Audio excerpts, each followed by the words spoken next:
Bismillahirrahmanirrahim. Assalamualaikum warahmatullahi wabarakatuh. Alhamdulillah wassalatu wassalamu ala Rasulillah.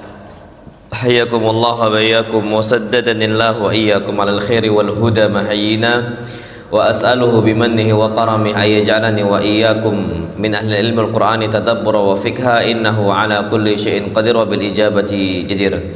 Baik, ayyuhal ikhwatul kiram, alhamdulillah kita masih Allah mudahkan untuk mengkaji ilmu di sini dengan judul hati yang selamat. Wallahi nanti pada hari kiamat kita ini tidak akan bisa masuk surga kecuali dengan selamatnya hati. Sekaya-kayanya kita, sebanyak-banyaknya anak kita, Allah Subhanahu wa taala firmankan, yauma la yanfa'u malun wala banun. Pada hari kiamat tidak akan bermanfaat yang namanya harta ataupun anak. Kalau sekarang di dunia harta itu bermanfaat untuk kehidupan duniawi mereka, walaupun mereka ini akan tempuh dengan cara dosa. Apa? Kalau nggak mau diazab, sogok. Kalau dia ini melakukan kejahatan, kriminalitas, bisa direndahkan hukumannya dengan cara apa? Nyogok. Di hari kiamat nggak bisa. Yauma la yanfa'u mal. Pada hari itu tidak akan bermanfaat sedikit pun harta. Kalau orang-orang ini ngumpulkan harta, bisa jadi alasannya itu. Kalau kena masalah, sogok aja. Wala banun, dan anak juga sama. Karena sebagian tempat, sebagian wilayah mungkin itu jadikan anaknya sebagai tumbal. Tidak usah jauh-jauh. Di tempat kita aja ada orang-orang itu melakukan sebuah ritual kesyirikan yang jadi tebusannya siapa? Anaknya. Nanti pada hari kiamat nggak akan bermanfaat harta ataupun anak. Illa man atallaha biqalbin salim, kecuali orang-orang yang datang kepada Allah Subhanahu wa taala dengan hati yang selamat, hati yang bersih, hati yang lurus, tidak memiliki penyakit hati. Ini yang kita harapkan. Nah, taib, berarti kalau kita itu ingin hati kita hati yang selamat, kita harus tahu dulu tentang masalah penyakit hati. Jadi hati yang sakit itu ada sebabnya, ada tanda-tandanya, ada obatnya. Nah, kita harus tahu sebab-sebab hati kita sakit, terus tanda-tanda hati kita sakit, dan terakhir apa? Pengobatannya itu gimana? Taib, kata para ulama, penyebab penyakit hati yang pertama itu adalah al-jahlu, kebodohan.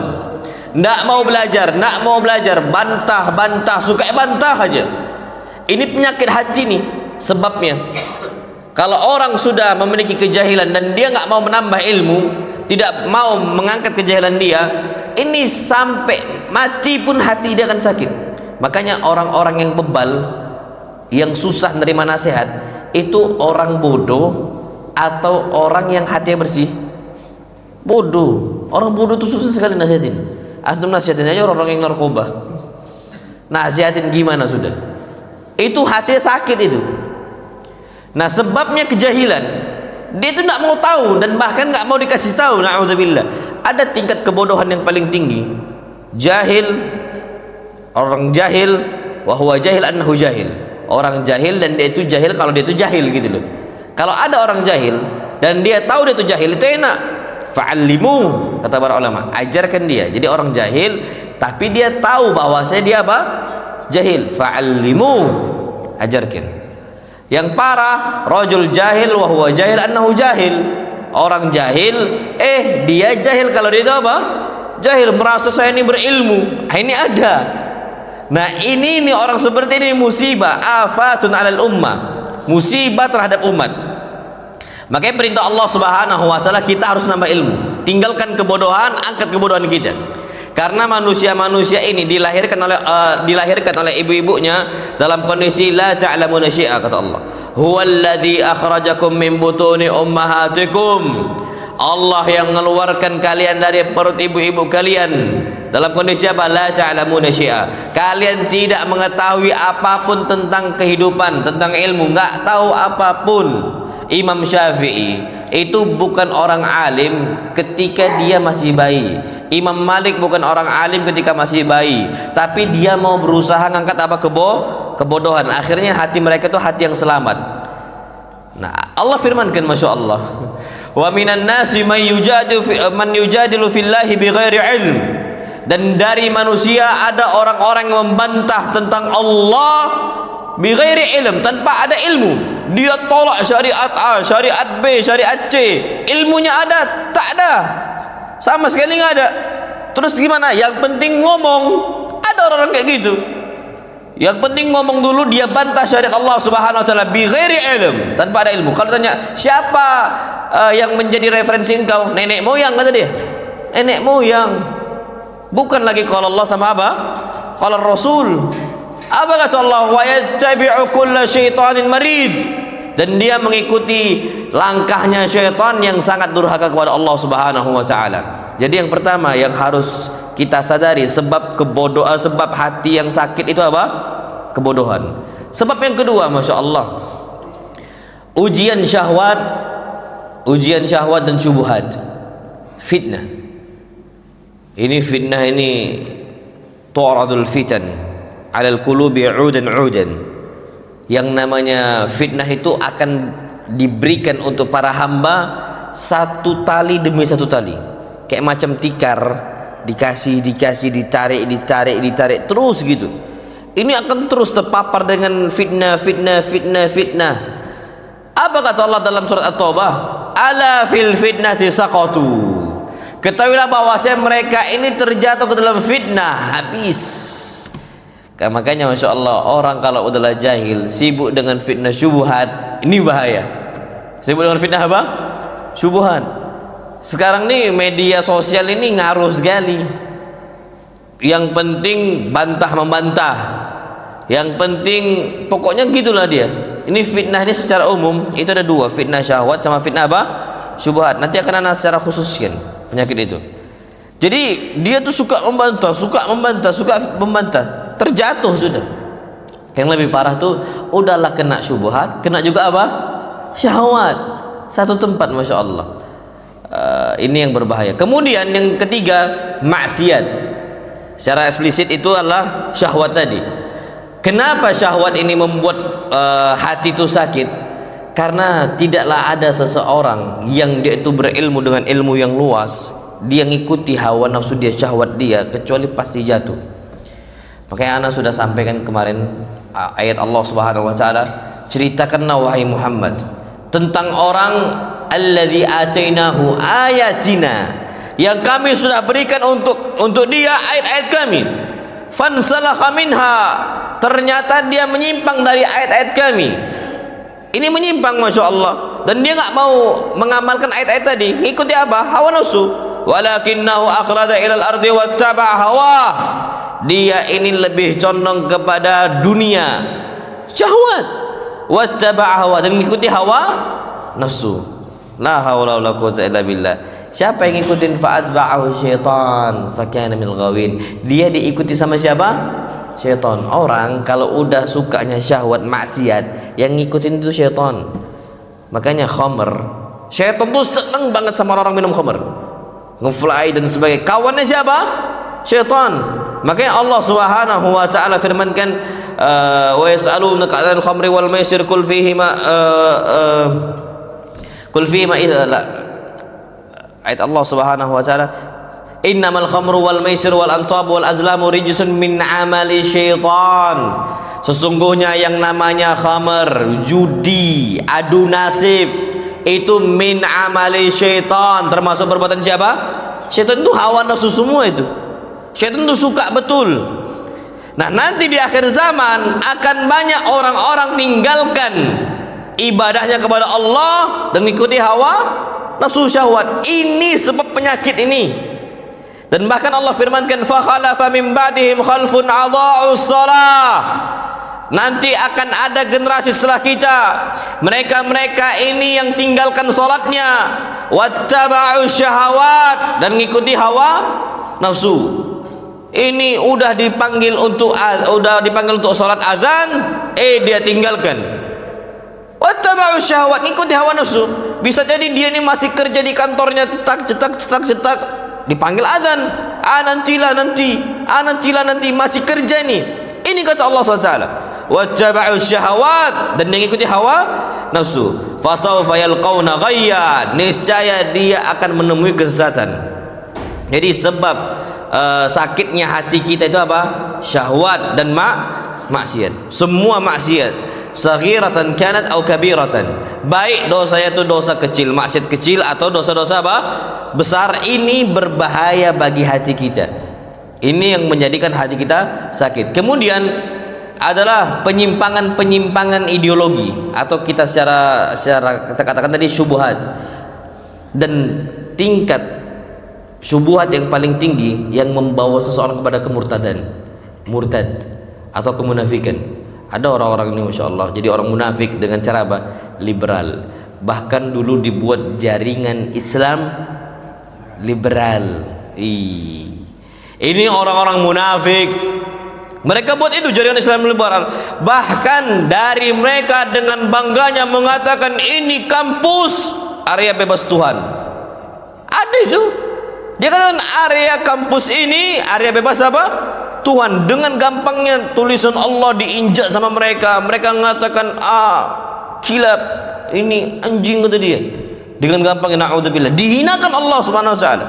Dan bahkan Al-Quran dengan suka-suka mereka dia kejikan apa? Area bebas Tuhan, katanya. Ini sebagian mereka mengatakan, oh ini kampus Islam, wal islamu min haula'i bari, dan Islam itu jauh dari mereka. Ini dengan gampangnya dia mereka, dan ini yang ngikutin siapa? Pemuda-pemuda yang hatinya sakit memang aslan. Dan syubhat ini bahaya. Dan antum tahu bahaya syubhat. Ada salah seorang ulama yang dia ini kokoh dalam ilmunya, dia membantah Syiah, membantah Khawarij, membantah Sufiyah, dan sebagainya. Cuman karena selalu terpapar dengan syubhat, apa yang terjadi? Dia menjadi ateis ilhad, mulhid. Siapa dia? Abdullah Al-Qasimi. Bahaya syubhat itu bisa membuat seseorang jadi ateis, murtad. Dia nggak megang agama apa-apa. Dan bahkan dalam kitab dia itu berterima kasih sama syaitan di mukaddimahnya. Ashkuru iblis, saya bersyukur kepada siapa? Iblis. Bersyukur pula sama iblis. Ini Abdullah Al-Qasimi yang namanya disebut di depan Ka'bah, dipuji Abdullah Al-Qasimi. Tapi karena saking sering terpapar dengan apa? Syubhat tadi, ini termasuk penyebab hati kita itu sakit, syubhat. Makanya kalau udah syubhat ini, kata Al-Imam Adz-Dzahabi rahimahullah, asy-syubhu khattafa wal qulubu dha'ifa. Syubhat ini menyambar-nyambar, apalagi akhir zaman, ya Allah, sekarang semua syubhat itu muncul semua. Wal qulubu dha'ifa, dan hati kita apa? Lemah. Apalagi sekarang nih, ya Allah, khurafat yang akal kita nggak bisa nerima dan dalilnya juga nggak ada. Hadis khurafat namanya. Itulah cerita khurafat. Oh, dengan gampangnya diceritakan ini bisa itu, ini bisa itu, ini bisa itu. Ini hadis khurafat.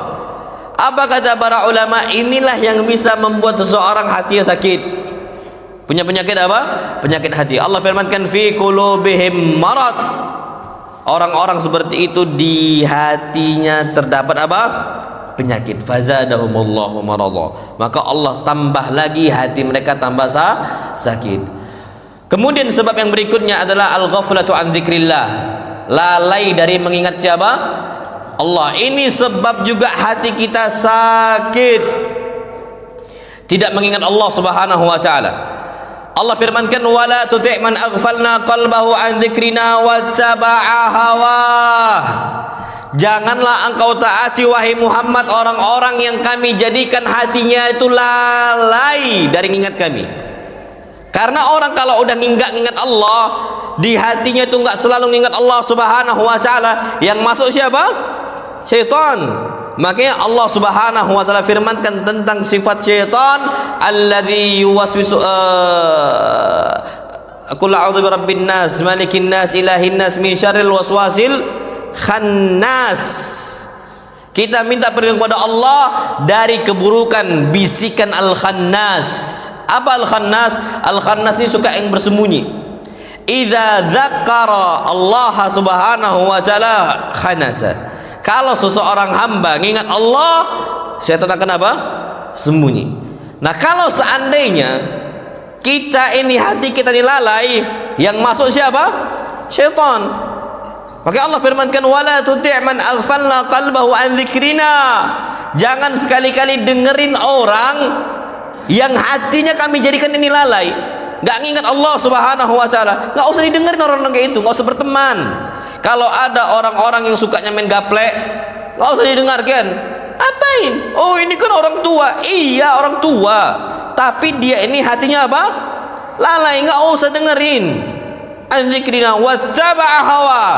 Udahlah hati dilalaikan, ngikuti hawa nafsu. Anak pernah, Pak, Masya Allah, kami kalau kajian anak di sana itu pulang ke rumah, sebelum pulang itu ada kami di gang itu kakek-kakek, mbah-mbah itu main kartu, masih main kartu.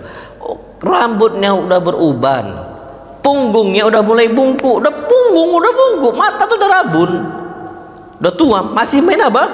Kartu. Jam 11 pula lagi, jam 11 malam. Anak sampai mikir nih, ada nggak istrinya, ada nggak anak-anaknya? Akhirnya anak ngomong ke ikhwan, Pak, antum nggak nasihatin mereka ini, kan sejawat seumur sama antum, kenapa nggak antum nasihatin? Udah Ustaz. Lah, terus apa kata mereka? Nantilah taubatnya nunggu tua. Padahal udah apa? Udah tua. Ini tua keladi nih. Udah tua tapi banyak apa? Banyak bertingkah sama Allah Subhanahu wa taala. Ini nggak bisa nih, Pak. Ini bahaya ini. Makanya antum nih, anak yakin, anak nih merasa masih muda juga.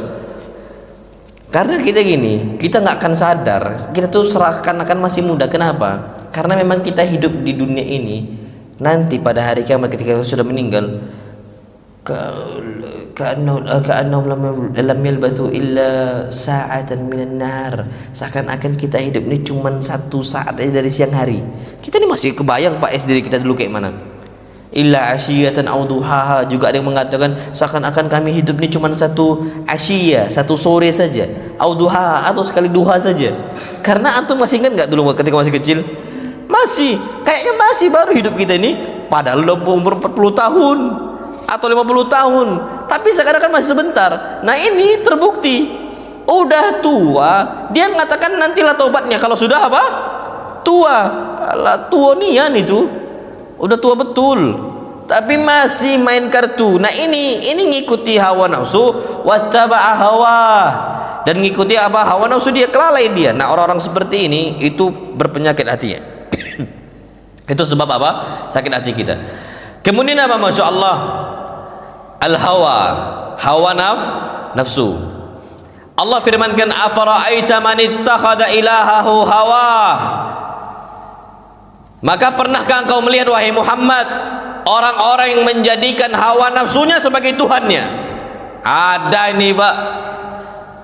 Allah Subhanahu wa taala, Nabi kita Muhammad sallallahu alaihi wasallam, syariatnya ditolak, ngikuti hawa nafsu. Dia mengatakan, oh Islam ni zalim, Islam ni keras. Bagaimana mungkin orang mencuri akan dipotong tangannya kan? Oh dia katakan dan sebagainya. Na'udzubillah. Tapi kalau harta mereka yang dicuri, bukan lagi dipotong tangan yang mencuri, dihakimin sampai mati. Ini zalim ini. Ini yang keras ini. Dalam Islam kalau seandainya ada yang mencuri, cukup potong apa? Tangan, nggak sampai dibunuh mati. Sekarang banyak nggak orang-orang kapan maling motor langsung dibunuh, dibabit, dihabiskan? Ada nggak? Ada. Nggak gitu Islam. Makanya wa khairal huda Nabi Muhammad, sebaik-baik petunjuk Nabi kita Muhammad SAW. Mereka mengatakan, oh Islam ni keda, Islam ni zalim.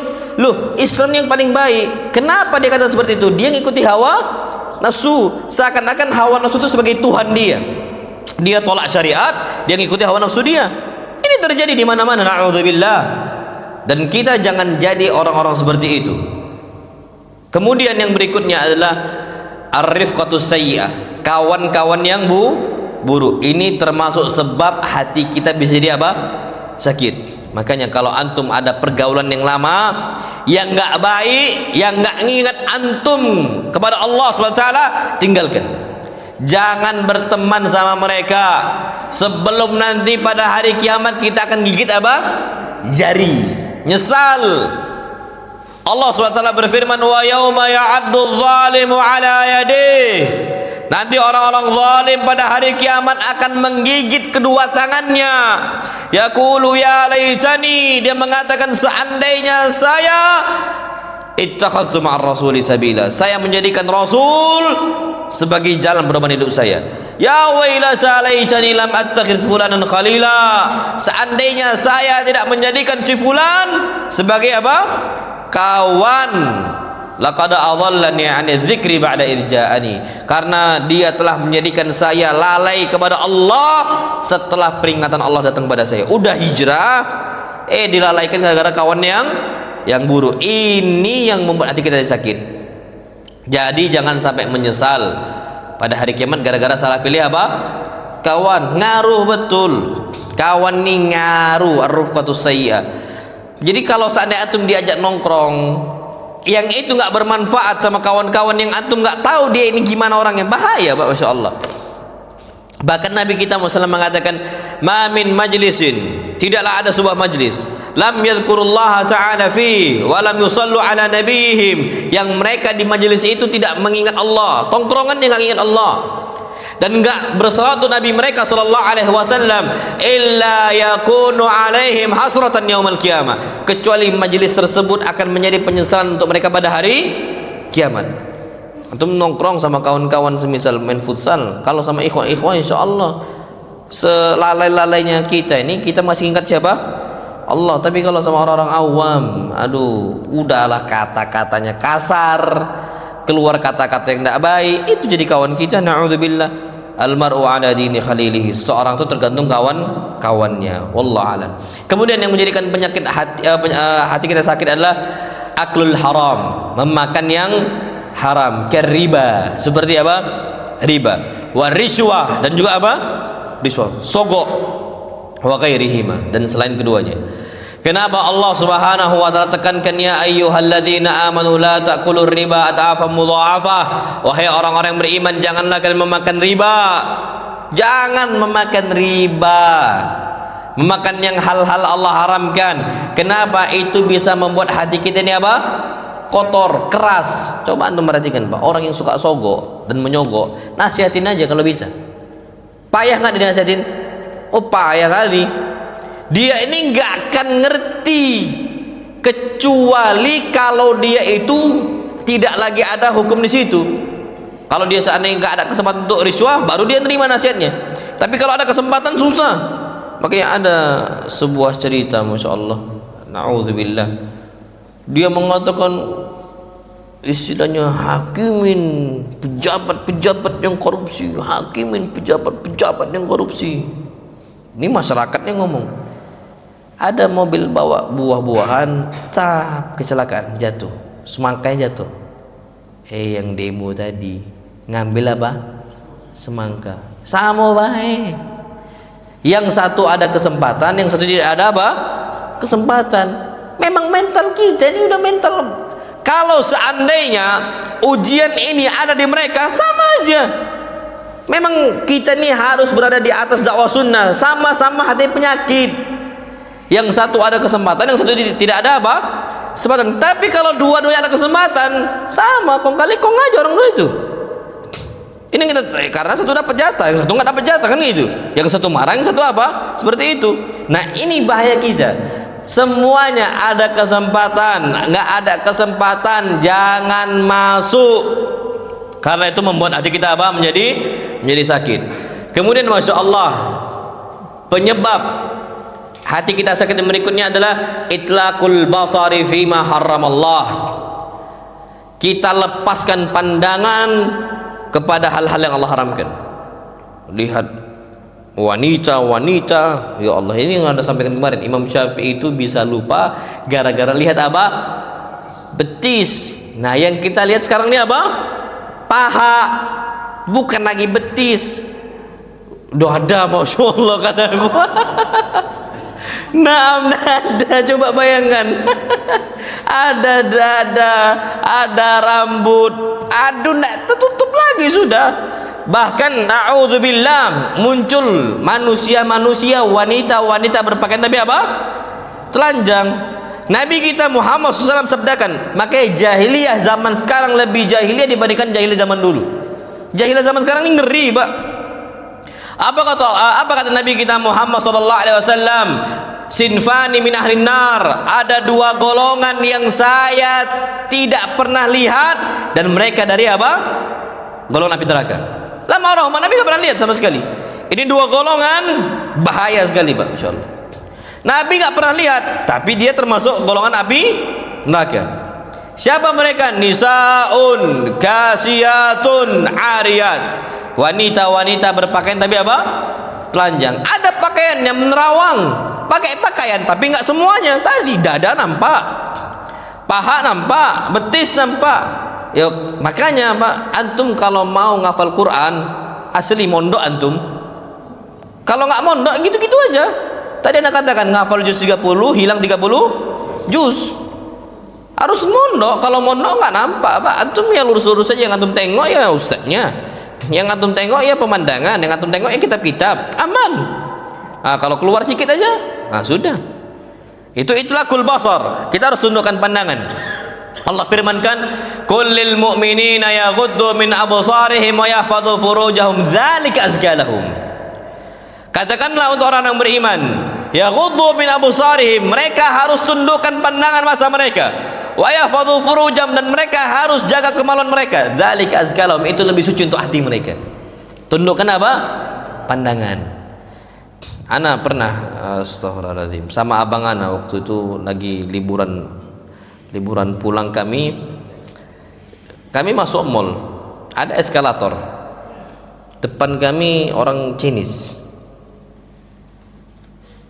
lihat bawah salah, lihat atas salah, kan lagi padat itu, kayak mana, udah ketawa aja, kami ngikik aja sama abang ana. Astagfirullah, yang fitnah ini, Masya Allah.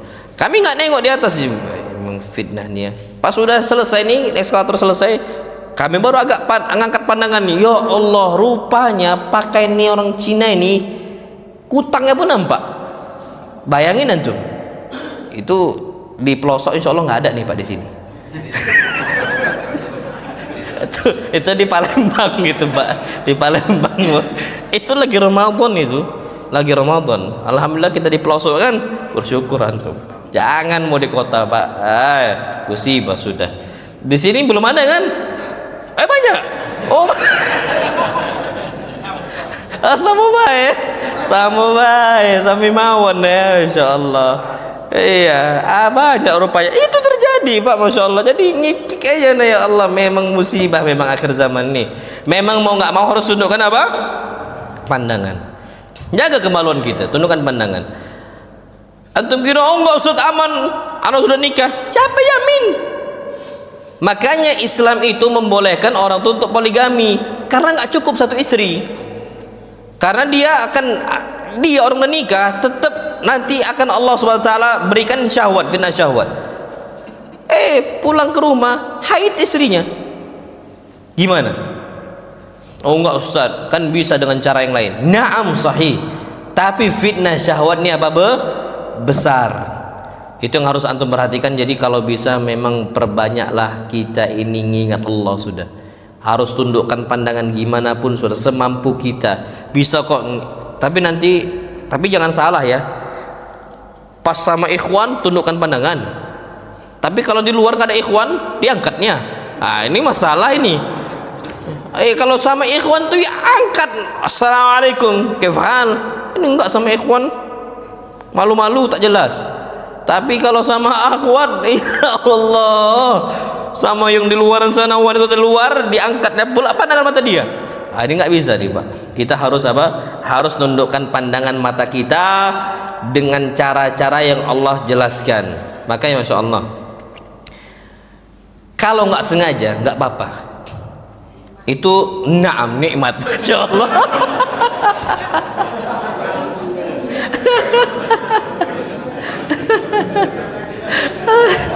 Ya Masya Allah. Menyala memang ibu-ibu deh. Iya, jadi nggak dihitung dosa. Kalau pertama kata Nabi SAW tu Ali, ya Ali, ini Ali nih, tengok, habis itu nunduk, tengok lagi sama dia.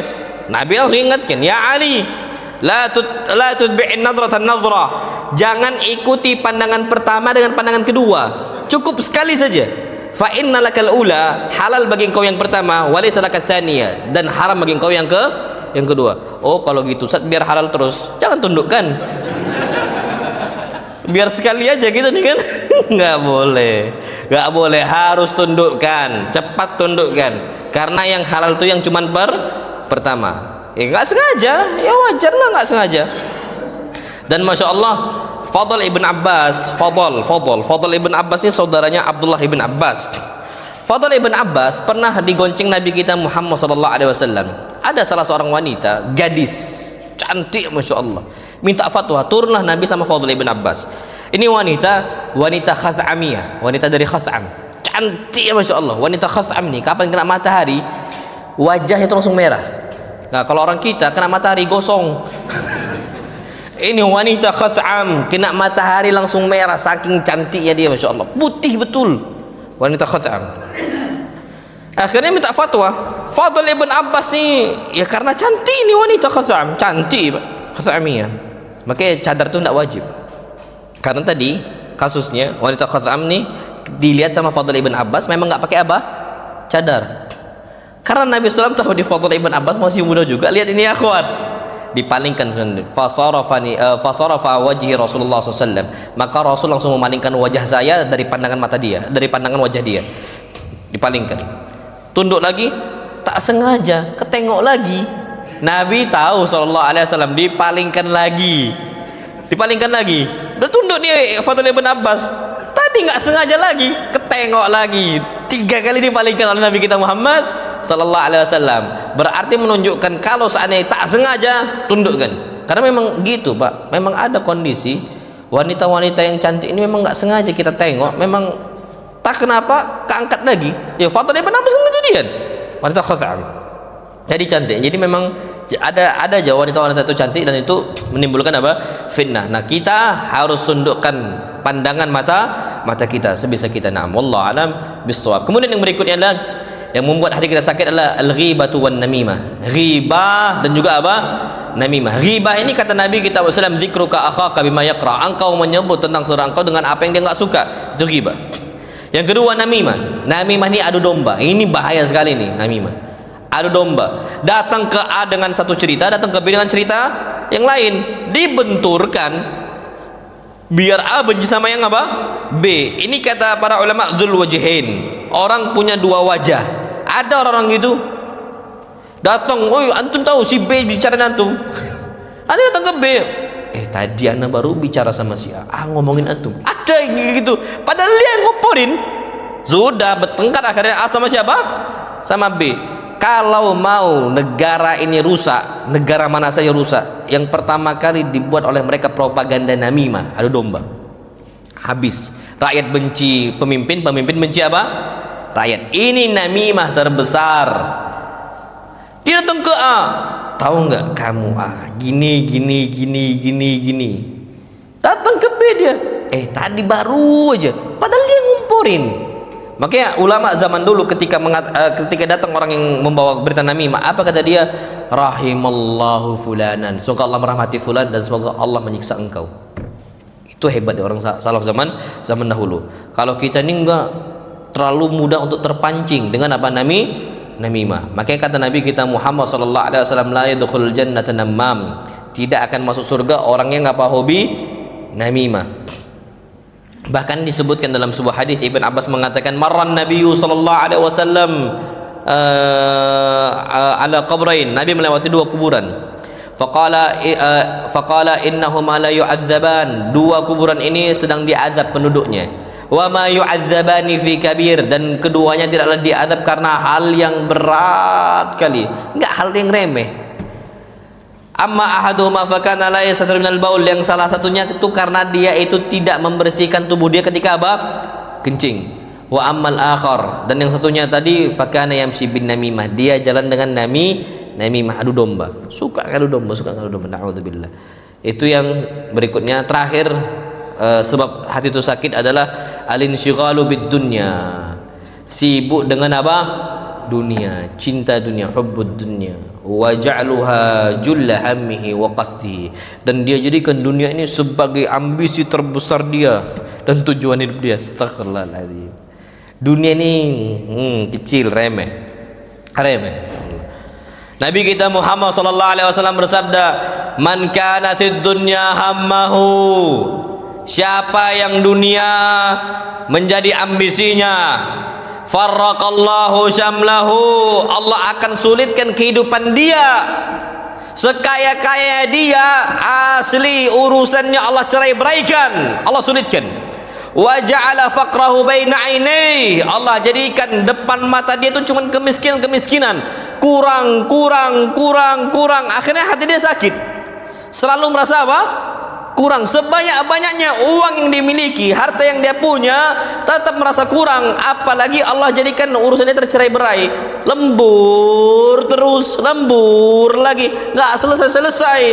Dan dia menganggap diri dia kurang. Wa atathu dunya wa lam ta'tihi minad dunya illa ma kutiba lahu, dan yang datang untuk dia berupa dunia hanya apa yang Allah tetapkan saja. Tapi sebaliknya, masya Allah. Wa man kanatil akhiratu hammah, siapa orang-orang yang menjadikan akhirat sebagai ambisi dia, jama'allahu syamlahu, Allah akan kumpulkan urusan-urusan dia, Allah mudahkan. Kapan azan, berangkat dia, selesai, mudah sama dia. Sore selesai. Ini ada orang udahlah sore pulang, malam masih WFH, work from home, masih kerja dari mana? Rumah, naudzubillah. Sore udah pulang masih kerja lagi dia, sibuk dengan dunia. Ya Allah Akbar. Tapi kalau ambisi akhirat, sore udah pulang, udah selesai. Wa ta'tihi dunya wa hiya raghimah, dan dunia wa ta'tuhu dunya wa hiya raghimah, dan dunia ini datang pada dia dalam kondisi dunia ini apa? Tunduk, merendah dunia. Untuk melihat kan ustaz-ustaz kita ni, Allah jadikan bisnis-bisnis mereka ini bisnis yang Allah berkahi. Insya Allah Pak, kalau anda sebut satu persatu itu banyak ustaz-ustaz kita yang memiliki istilahnya, hatta memiliki istilahnya usaha yang besar, nggak kecil. Anda ambil contoh, insya Allah Ustaz Syafiq Basalama itu hobi ngasih Pak, hobi ngasih. Bahkan SPP kawan-kawan kami yang nggak mampu bayar SPP, beliau yang nanggung. Nggak tahu kalau anda sekarang gimana ya, tapi dulu kami tahu betul itu. Nggak cuma satu orang, beberapa orang yang anak kenal itu ditanggung hidupnya. Bahkan ada yang sudah nikah, punya anak. Apa kata beliau? Antum nggak usah pikir masalah dunia, sudah. Antum fokus belajar, anak yang tanggung. Insya Allah SPP-nya anak yang tanggung. Mukafah juga anak kasih untuk istri dan keluarga antum. Ini hebat ini. Ini SRB baru, masya Allah. Dan bahkan sekarang beliau nih kalau kajian kemana-mana, beliau katakan, panitia kajian gak usah mengeluarkan dana akomodasi, yang mengeluarkan ana. Dari mana? Bin Daud, usaha beliau. Beliau gak nyari di dakwah ini. Kalau bisa beliau apa? Keluarkan. Makanya Allah besarkan usaha-usaha mereka, insya Allah. Antum ceklah ustadz-ustadz kita tuh banyak Pak, kalau mau sebutkan satu persatu. Tapi memang royal dunianya, royal. Nggak lagi mikir-mikir. Makanya sebenarnya Anda sering sampaikan tentang masalah dunia ini, antum royal nggak tentang dunia, tentang apa akhirat antum ataukah tidak, itu tergantung mental aja. Kalau seandainya mental dia tuh mental yang kuat, semiskin-miskinnya dia tetap royal. Tapi ada orang yang mentalnya itu mental lemah, susah untuk mengeluarkan. Itu ada orang-orang seperti itu. Sekaya-kaya dia masih korupsi. Udah kaya masih korupsi, itu mental miskin itu. Kaya dia kaya, tapi mental korup, mental khianat dia ini ada. Jadi sebenarnya bukan fulan kaya pasti sedekahnya banyak, enggak tentu. Fulan miskin pasti dia ini pelit medit, enggak tentu, belum tentu. Nah, jadi sebenarnya Allah tuh mau tahu, Allah tuh tidak jadikan fulan kaya kecuali nanti ada sebabnya. Sebabnya itu dia tidak terikat dengan apa? dunia, pelan pelan pelan pelan, nanti lama-lama makin apa, tumbuh kecintaan dia terhadap apa, akhirat. Nah, wallahu alam bissawab. Taib, dampak penyakit hati, apa yang muncul setelahnya, apa alamatnya? Taib, dampak penyakit hati yang pertama an-nifaq, muncul kemunafikan, muncul munafik. Nah, tahu insyaallah rasul munafikin, siapa rasul munafikin? Abdullah bin Ubay bin Salul. Ini orang menjadi munafik, bahkan apa, rasul munafikin, pimpinannya orang munafik. Apa sebabnya? Wattaba'u syahwat, ngikuti hawa nafsu, bahkan menjadikan hawa nafsu itu sebagai apa, Tuhannya. Afara'aita man ittakhadha ilahahu hawa. Akhirnya menjadi orang-orang munafik nih Abdullah bin Ubay bin Salul. Dampaknya seperti itu, bayangin tuh. Gara-gara tadi gejalanya, penyakit hati, sebabnya Allah firmankan innal munafiqina fid darkil asfali minan nar, dan orang-orang munafik letaknya di mana? Kerak api neraka. Kemudian yang kedua, dampak yang berikutnya dari hati kita sakitnya adalah apa? Riya, mudah untuk apa? Riya. Dia beramal kalau dipuji, kalau nggak dipuji malas dia. Riya itu. Allah Subhanahu wa taala berfirman, fawailul lil musallin, celakalah untuk orang apa? Salat. Orang munafik ini salat, tapi apa? Wa idza qamu ila salati qamu kusala. Kalau mereka tegakkan salat, mereka salatnya malas-malasan. Yura'unan nas, mereka ini riya. Nah, ini munafik, riya lagi. Sudah lengkap sudah. Riya. Alladzina hum an salatihim sahun, yang mereka ini lalai dari salatnya. Alladzina hum yuraun, yang mereka ini ingin pandangan mata manusia. Tadi baca Quran liuqala qari, untuk dikatakan qari. Belajar agama liuqala alim, agar dikatakan apa? Alim, ulama. Isyhad. Enggak boleh kita. Akhirnya dengan kondisi-kondisi seperti itu dampaknya itu besar. Jadi mudah riya, malas sedekah kalau enggak dipuji, malas beribadah kalau enggak dipuji, malas ibadah kalau nggak dilihat. Ulama zaman dulu bahkan beribadah itu kalau di depan manusia. Ada salah satu ulama salaf zaman dahulu, qara al-Quran, fa idza tala'a rajul, kalau muncul seorang, nasyarul mushaf, dia jadikan mushaf itu ditutupi dengan selimutnya. Jadi seakan-akan dia nggak baca apa? Quran, saking dia itu jaga amalan hati dia, insyaallah, untuk menghindarkan penyakit riya. Nah, itu yang kedua. Yang ketiga, muncul apa? Maradus syak wa ribah, muncul keraguan dan ribah ini ya keraguan, ragu-ragu sama agama itu. Ini betul enggak ya? Betul enggak ya? Betul enggak ya? Itu bahaya itu, Pak, insyaallah. Ada orang udah ngaji, ini betul enggak nih kayak gini ya? Aduh, ini manhaj sunnah nih, manhaj salaf ini betul enggak? Ada orang kayak gitu. Ragu, berarti dia itu sebelum-sebelumnya sudah mengerjakan penyakit-penyakit apa? Hati. Ada orang kayak gitu, Pak. Ragu dia. Allah Subhanahu wa taala berfirman, wa in kuntum fi raibin mimma nazzalna ala abdina. Jadi Allah tuh katakan memang ada orang-orang yang Allah jadikan dia itu ragu dalam ayat-ayat kami yang kami turunkan untuk hamba kami. Allah Subhanahu wa taala turunkan untuk Nabi kita Muhammad sallallahu alaihi wasallam. Ada orang-orang tuh ragu di situ. Kenapa dia muncul keraguan? Karena hati dia udah mulai apa? Sakit. Kemudian yang berikutnya adalah dampak berikutnya, hatinya itu suka suudzon, suka berprasangka apa? Buruk. Wah, ini udah sakit nih hatinya. Yang paling besar suudzon bukan kepada manusia. Suudzon kepada siapa? Allah. Yadhunnuna billahi dhanna sau'. Mereka ini berprasangka kepada Allah dengan prasangka buruk sekali. Anak ditinggal wafat sama bapaknya, bingung. Istri ditinggal wafat suaminya, bingung. Bahkan istri na'udzubillah mengatakan, ya Allah, engkau ni zalim, ya Allah. Ucapan-ucapan yang na'udzubillah diucapkan oleh orang-orang kufar, mengatakan Allah ni zalim, Allah ni fakir, yadullahi maghlulah. Ini hanya orang-orang kafir yang menyebutkan. Disebutkan sama orang muslimah, wanita muslimah yang agama Islam, Ya Allah, kalau suami saya meninggal saya bisa makan apa? Isyhada yadhunnuna billahi dhanna sau. Dia ini berprasangka kepada Allah dengan prasangka apa? Buruk. Makanya anak ingatkan kepada antum semua ya ikhwah, sampaikan kepada istri, sampaikan kepada anak, tanamkan kepada mereka yang ngasih rezeki ini bukan kita, bukan suami, tapi siapa? Allah. Anak antum datang kepada antum, minta uang jajan, antum jangan langsung kasih, jangan. Antum sampaikan, nak, udah minta belum sama Allah?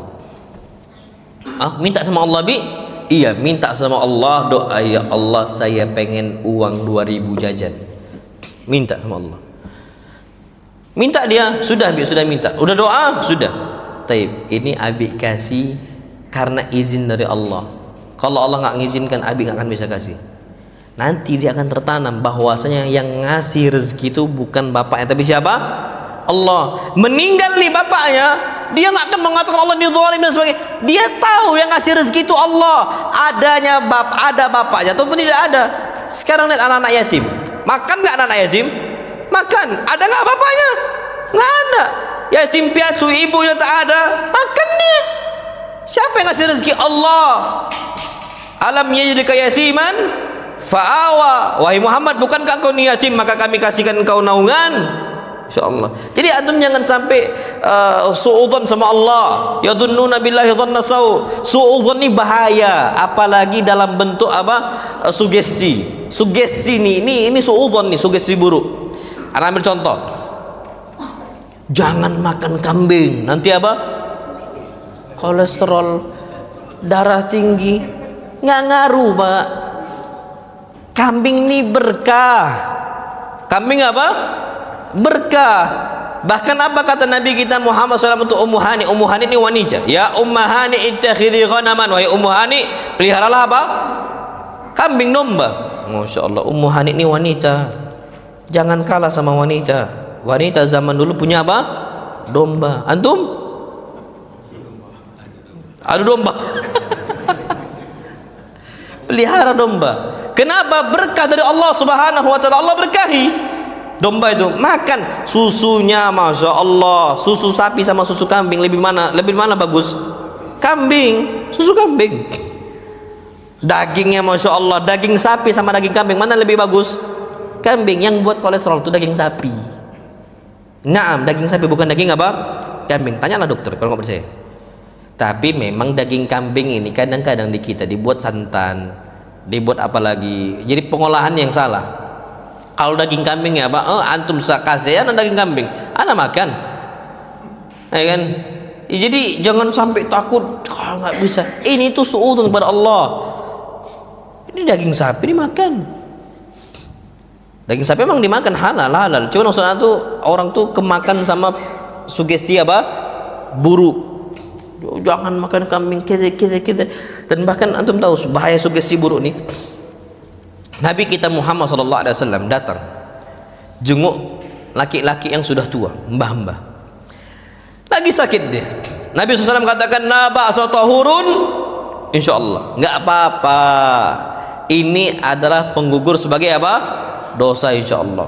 Apa kata laki-laki tua ini? La ya Rasulullah, enggak ya Rasulullah. Ini suudzon sama Allah.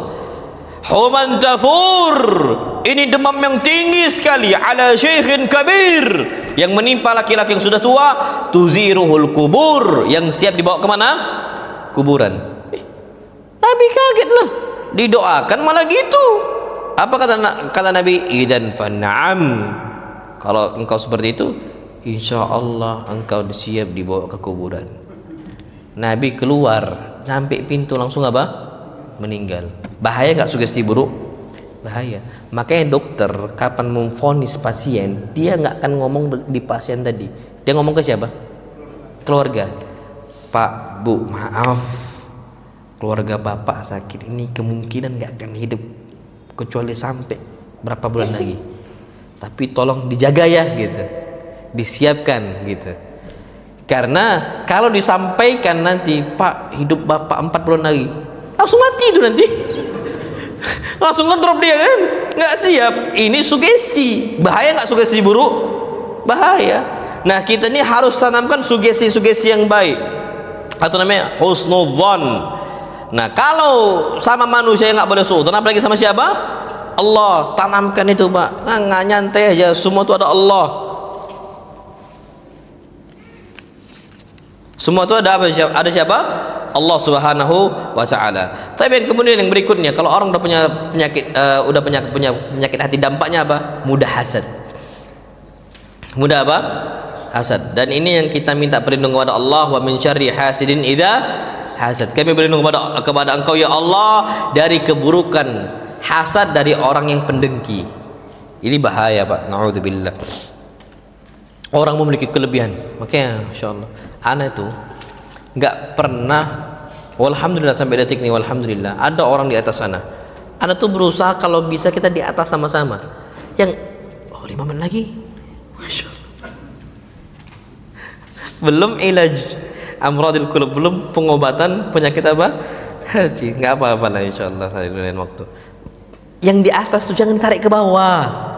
Kalau bisa kita sama-sama di mana? Atas. Orang tuh ada itu orang-orang yang benci di atas ditarik ke bawah. Yang penting sama-sama kita nggak dapat apa? Ilmu. Itu ada orang-orang kayak gitu, naudzubillah. Gini. Ada satu lembaga pendidikan semisal. Sebelahnya ada satu lembaga pendidikan. Ini saling hasad ini. Kalau di atas jangan hasad yang di bawah. Yang bawah itu kalau bisa ke atas juga. Jangan yang di atas ditarik ke bawah. Ini penyakit dari zaman ke zaman. Karena anak ini baru merintis pondok juga. Alhamdulillah anak jadikan mereka-mereka di pondok-pondok yang lama ini inspirasi, bukan persaingan. Anak nggak pernah mau tahu santri sana berapa diterima. Tabu sama anak. Nggak ada urusan sama anak. Berapa dia, banyak santri dia, sedikit santri dia. Anak kan semangat. Masya Allah. Maksudnya kita apresiasi mereka-mereka ini. Jadi, santri 30, aduh kita cuma 15 misal. Kenapa emangnya? Yang kita cari ini bukan santri. Yang kita cari ini orang-orang yang mau belajar. Cukup untuk menyampaikan ilmu sedikit ataupun banyak. Karena Nabi pun ada yang tidak memiliki pengikut. Kan gitu kata Nabi kita Muhammad SAW. Ada aswad a'zam, hitam besar, Masya Allah. Ternyata itu umatnya Nabi Musa alaihissalam. Habis itu Nabi lihat lagi hitam yang jauh lebih besar. Ternyata umatnya Nabi kita Muhammad SAW. Apa kata Nabi kita SAW? Fara'aitun nabiyya wa ma'ahu rahtu. Ada Nabi yang ngikutnya itu banyak gitu, tapi nggak sampai hitam besar gitu, nggak. Wara'aitan nabiyya wa ma'ahu rajul war rajulan. Ada Nabi yang pengikutnya cuma 1 orang 2 orang. Wan nabiyya wa laysa ma'ahu ahad. Dan ada Nabi yang tidak ada apa? Pengikut. Biasa aja, Pak, nggak usah. Sekarang ini pengikutnya berapa, followernya berapa, santrinya berapa. Apa antum mau cari apa di situ? Lurus saja. Yang penting antum menyampaikan ilmu. Berapapun orang ngikutin terserah. Karena Nabi Nuh pun yang ngikutin itu cuma sedikit. Dakwanya 950 apa? Tahun. Nanti di sini antum kajian di sini.